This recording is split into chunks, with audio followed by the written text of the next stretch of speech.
my point to this is that let's do a little scenario here. If we were living in a jungle and these outside people came in and say they were used to city life, well, we would be more in tune with our surroundings. We would be able to hide very easily because these city people are not used to the jungle. Okay? They might occasionally find one or spot one, maybe even catch one. But it's not going to be very likely. If we had been here for generations to come, we would know exactly what we needed to do in order to stay hidden. And those people were probably going to be loud, and we would be able to hear them coming a mile away. So with that in mind, if you take these alien beings that say that they have been here long before we have, it is quite possible that they have been underneath of our feet this whole time, and we just haven't known about it. Apparently there are tunnel entrances all over the place in this country. I have researched other countries' underground bases, and they make reference to the Dulce base quite often. So why would a outside military base in a total other country make reference to something that's not existent?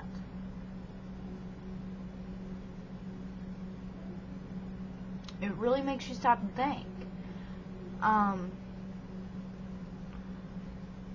Apparently there are abductions going on, and some of you are going to be like, oh, well, that's just Pulp Fiction, that's just legend, that's story, it's not true. Well, there was one man who said he was a security guard there, and every day this guy would tell him that he was kidnapped. He was sure somebody was looking for him. He was out camping with his family at the time, and he told the security guard his name. Well, when you are transferred to this base to work there, they tell you that they are a medical, there's fancy terms for it, but in short, they are a medical testing lab, and they are also dealing with human minds. And if you were to speak to the patients, which were the abductees, that you would destroy months of progress. So he had never spoken to this person. And, you know, it started to wear on him. He said this person seemed pretty normal. He wasn't psycho or anything like that. So he had had a police officer friend check him out, and he indeed was missing. Now, he didn't say anything about the base or anything to the effect of he knew where he was. All he had told the police officer was that he had bumped into him on the street and was wondering. Well, he indeed was missing. Well, when he went back to work the following day, that man was gone. He had no idea what happened to him. Well, apparently there was a treaty signed in 1954 called the Greada Treaty. And don't look it up because you won't find anything out about it except where I got the information from.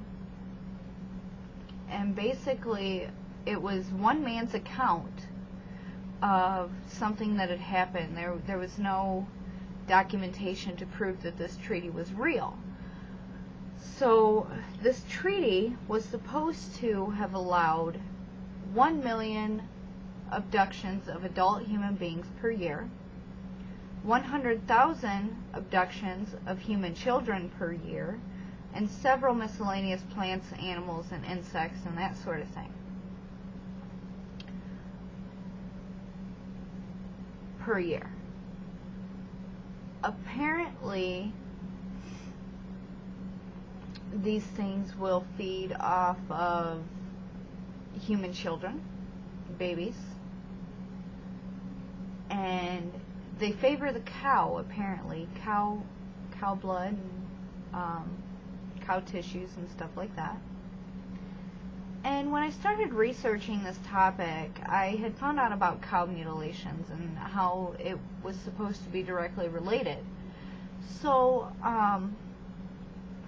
I had done a search for recent cow mutilations, and about a week after I started researching, there it was in the Denver Post. I believe it was in a matter of 3 months. I will put the picture in the article up there for you if I can find it again. But there was 4 cows that had been mutilated. And when I say mutilated, I don't mean like completely torn to shreds. That's not what I'm talking about here. I am talking about clean surgical cuts. Certain pieces of the animal were taken, pieces of the face, pieces of the back meat, entrails, hooves, ears, stuff like that. There was not one track around this animal, and not one drop of blood. Now that is rather strange, because when you cut an animal open, there's going to be blood. So where did it go? And it was right there. I mean, just this past November in the Denver Post. Now, one thing I want to point out is that I live very close to NORAD. For those of you who don't know what NORAD is, it is a military base, and there are documents that have been declassified by the FBI and CIA that I have come across that states